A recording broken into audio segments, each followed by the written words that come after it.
I've got a question for you. Was your coach fired? Let's talk.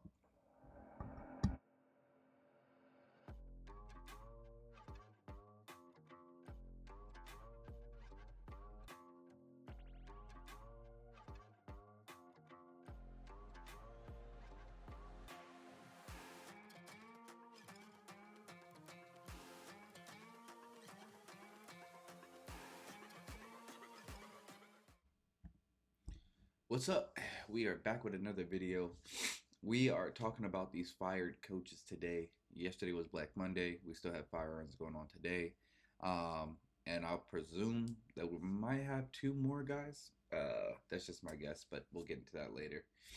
Right now, I just want to talk about the guys that were fired and then like the fan base feel as far as what I've seen so far um, from these fans and how they feel about their coaches getting fired. So let's get started. We're gonna bring up this list of guys that all got let go. We're gonna start with the Ravens. So they rank these in order. And to be honest with you, I don't know if I have the Ravens number one as far as the best job openings. I don't know if I had the Ravens number one. Yeah, they have Lamar, but Lamar's coming off his worst season. The injuries are piling up. That's the thing about quarterbacks. You know, they get a if they get an injury to their back or their arm, that's pretty much, I don't want to say that's it, but that's pretty much the crux of the matter. Like that starts the downfall for them. Um and for him, his injury, the last injury he had came against the Patriots where he was complaining about his lower back. Somebody had hit him in the lower back when he was getting tackled. So, but outside of Lamar, I mean, you've got aging contracts on the defense. The best part about their defense is it's definitely Kyle Hamilton. Let me get that straight. It's definitely Kyle Hamilton. Then I guess you got to go Roquan Smith. And if I'm missing somebody, let me know. But as far as the pieces that you want to build upon, I mean, those are the main two pieces. It's pretty much Kyle Hamilton. Um, and he's dealing with injuries as well. So it's like, you know, the team is just injury riddled to me. Um, I feel like they're gonna have to go into a complete rebuild. Like I said, you've got nothing but aging players and aging contracts, and that seems like a head coach's first year try to make it all the way. And that's another thing too. Who are they gonna hire? They can't hire a young guy with this team.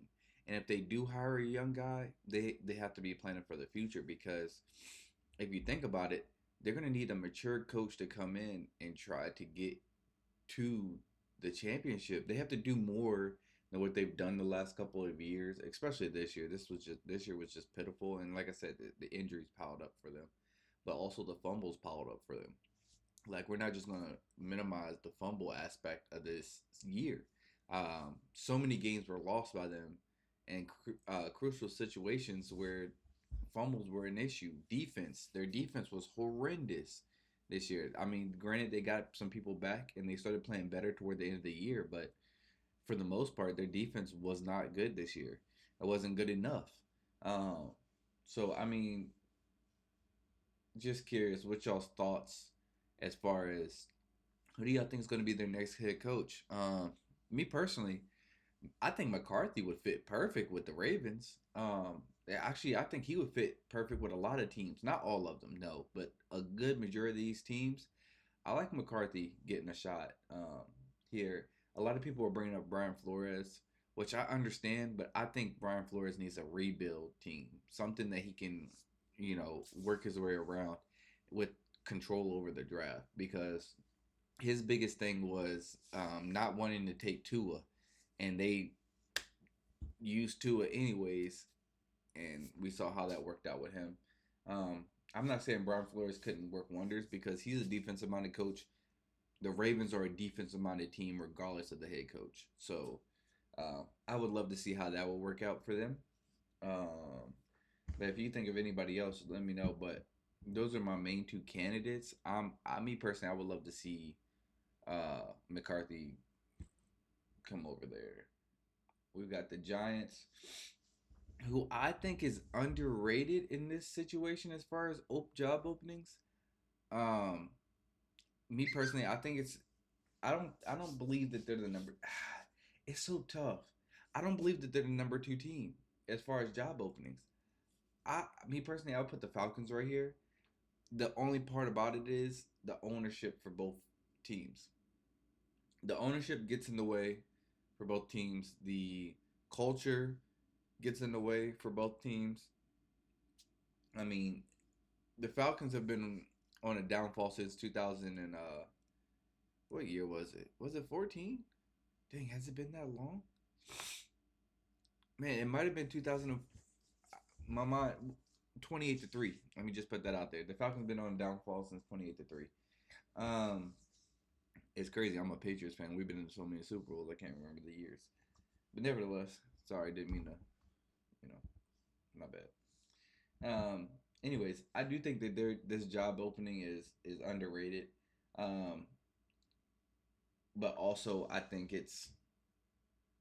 don't think it's the second best job opening because although you did have a lot of surprises this year with very talented players, you still don't know how their future is going to bowl out for them. Cam, the way he plays, I mean, come on, the kid's a concussion waiting to happen. Jackson Dart isn't as smart, and granted, like I said, with the Ravens, you're gonna need a mature head coach for this one as well. I mean, it's so many young guys in there. Everybody loves Malik Neighbors, and you know I do. Um, yeah, I think me personally, I think that this job is going to take a true mature head coach to come in there and get things straight. Their defensive line is phenomenal, but nobody seems to, other than Brian Burns, nobody seemed to unlock the potential of the entire defensive line. You've got one of the slowest. I don't want to call him slow. Yeah, I I don't want to call him slow, but as far as draft picks this year's and rookies, they've got one of the least smart uh rookies. Do like the rookie duo or trio between the three rookies. They are not as they don't seem to be as intelligent as you'd like when it comes to rookies.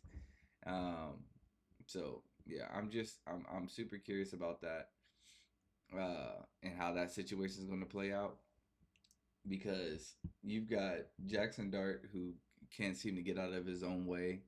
Um, I don't understand what his problem is. I don't understand what his whole ordeal is um, when it comes to taking hits.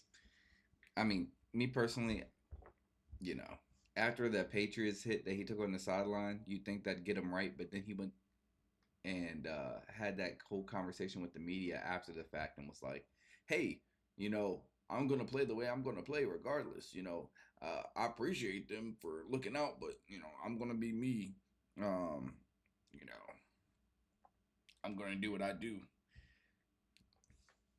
It is what it is. Cam Scatterboo, he goes into every collision head first. He's just looking to knock them out and knock himself out. Loved him at Arizona State. The whole Texas game that was phenomenal. But it was what it is. And then Abdul Carter, I mean, whether it's reports, fake reports, I would assume fake reports that he's watching inappropriate videos during the meetings, and then they post a video, which the Giants are wrong for that. But I know why they did it because people were questioning why they were keeping him out. But him laid back, knocked out sleep during the meetings, it's just like, dude, get out of your own way. You guys are too young to be making these type of mistakes, and I don't like it. Nobody likes it. It's unfortunate, but you got to get out of your own way in those type of situations. But the Giants can definitely be a promising future. The Browns 3. What? How can the Browns be 3 just based off solely off of ownership and the idiocracy that is the Browns? Like if I'm a head coach and I'm looking for a job, I'm be honest with you. The Browns might be last on the list if I have options. Now, if it's a head coach that doesn't have options, the Browns clearly aren't bottom on the list. But if you are a prominent head coach or a head coach that has not, you know, been horrible the last few years, you've got great opportunities elsewhere other than the Browns. Me personally, I wouldn't go to the Browns. I mean, just the way that this team, it the construction of the team is not bad. It's everything around it, the culture, the ownership, the way people think. All of that is not for me. Um, but hey, if somebody has a strong backbone and demands that they have control of this team, full control, then I'm all for it. Um, but I mean, you see the names on the screens.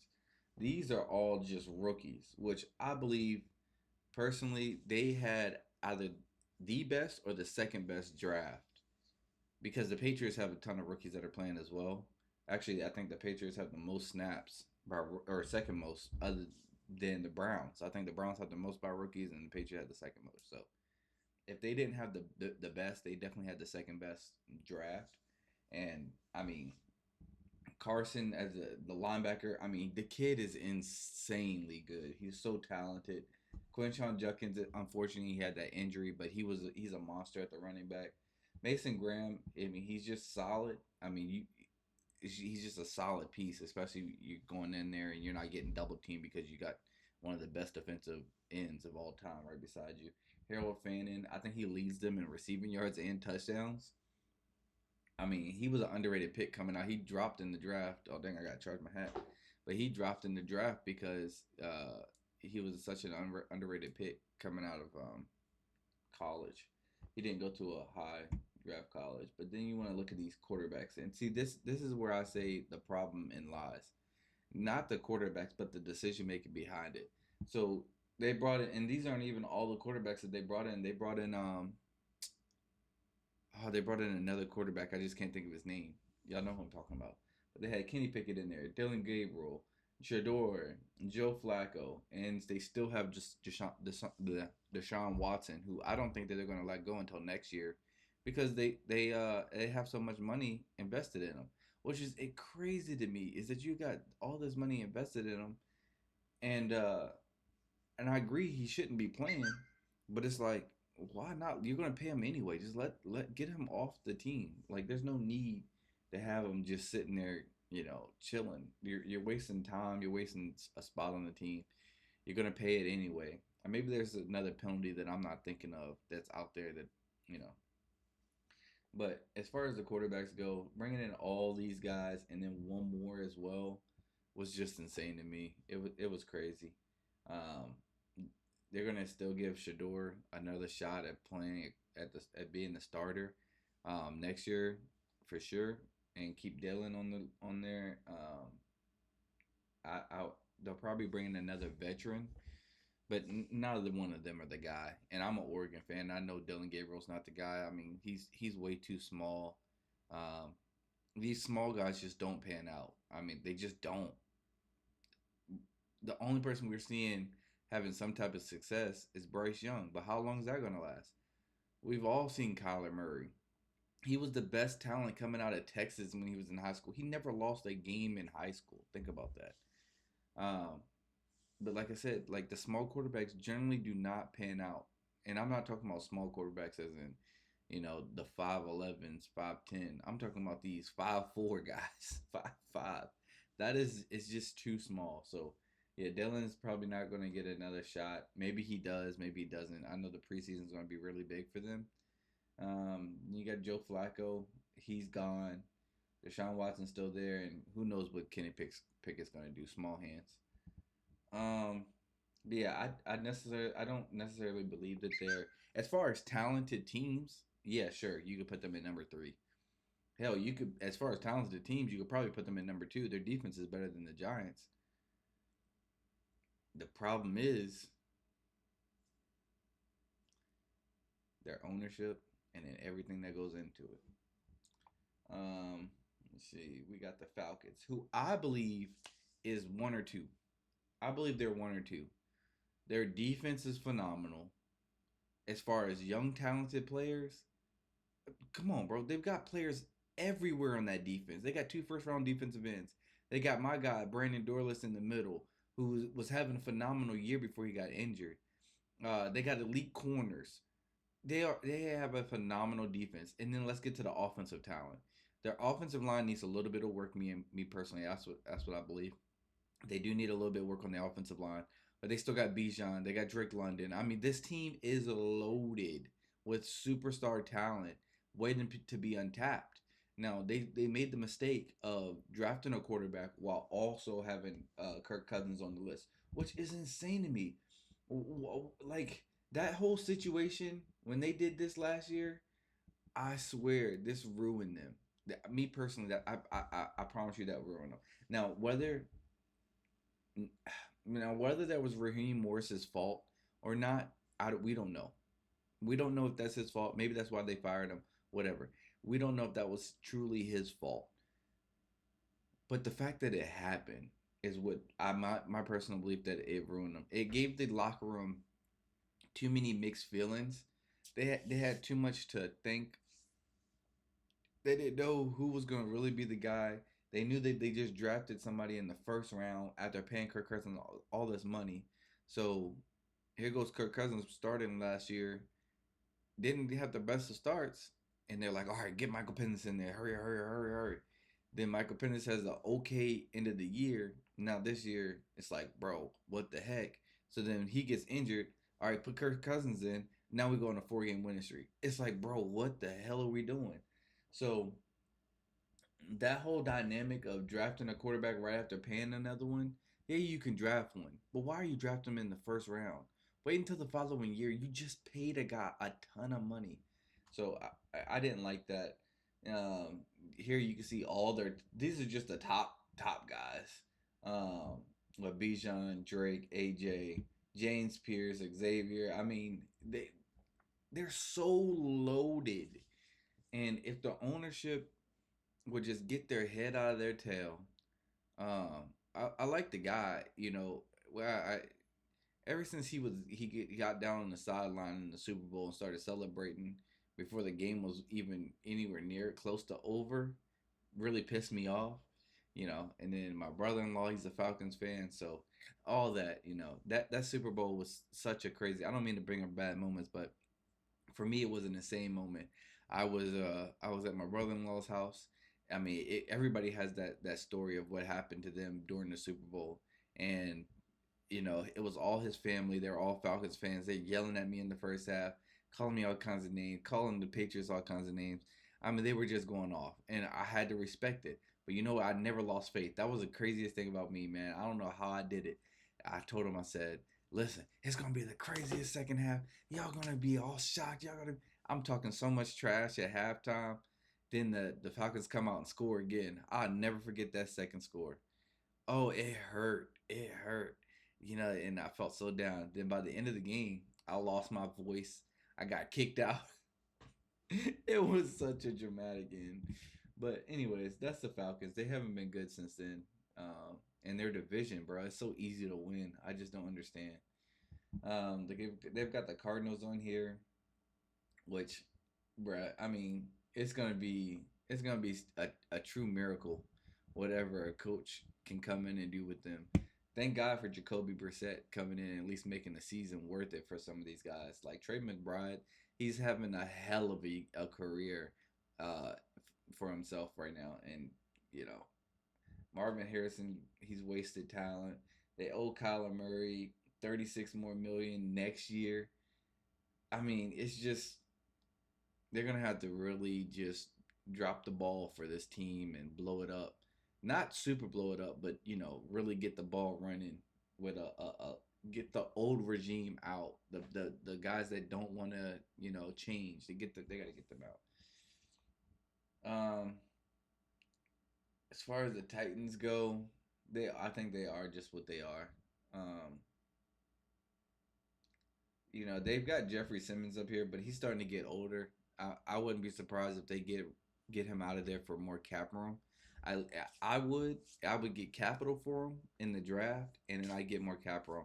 I mean, I love Jeffrey Simmons. He's a phenomenal player, but when you have a team that you have to really overhaul, you've got to get rid of the older guys and change out, what they've got. So me personally, yeah, I'd let Jeffrey Simmons go for a super high draft cap or draft pick. Let's see. They've got 100 million in cap space, which is insane. That's insane. So congratulations to them for having a lot of money in cap space, and if they can get rid of Jeffrey Simmons, it's no if. So many teams will want him, and I need to give a special shout out to the Titans for letting Vrabel go. I appreciate y'all. Um, we got the Raiders. They've got the number one pick, obviously, but I don't feel like they are too bad of a job. Then now the area that they're in, me personally, I never liked the team being in Vegas. When they announced it, I thought that was the dumbest thing that they could have done. You put a team in Vegas and expect everything to go smoothly. Everything's been going horrible since you've been in Vegas. I mean, it's just obvious. They've got the number one pick. Gino's obviously not coming back. They just fired Pete Carroll. Um, they don't know what they have in the running back. Crosby's probably gonna want to get out of there. They've got two tight ends. They're gonna get rid of one. Obviously, it's gonna be Mayer. Brock Bowers isn't going anywhere. They've got a couple of rookie receivers that they barely wanted to get the ball to. That could be Gino. But you know, I don't know, man. The Raiders, they're gonna have to blow a lot of this up, especially the entire defense. They're gonna have to blow the defense up. They've got some pieces to work with on offense, but that defense is gonna have to, you know. And then now you're on the clock because now you're dealing with a team that the Raiders two coaches in or what is it, four coaches in 3 years, four coaches in 4 years, or three coaches in 4 years. It's something like that. Yeah, so they're gonna have to really step up the pace and really make a great hire. I don't like their ownership. Uh, bro, if it's not the cut that he's wearing, it's the inclusiveness to everything. I mean, the dude is just weird. I don't know how you trust a guy like that, but it is what it is. I think my hat died. Yeah. And that was it. They didn't have the Jets on here, did they? Oh wait, that's right. They haven't fired him yet. Oh man, Aaron Glenn. Jeez, Aaron Glenn. But yeah, that's all the teams. If I had to rank the top two, like I said, I'd probably put the Falcons and the Giants. I probably have the Falcons and the Giants as one and two. Probably the Ravens as three. The Browns as four. Um, I I might put the Titans above the Cardinals just because of draft capital alone. The Raiders are definitely last. So yeah, those are my rankings as far as the job openings are concerned and kind of where the teams are. If I missed anything, just let me know. I'm not gonna remember everything to say in here. So, but anyways, I'll holler at y'all in the next one. Peace.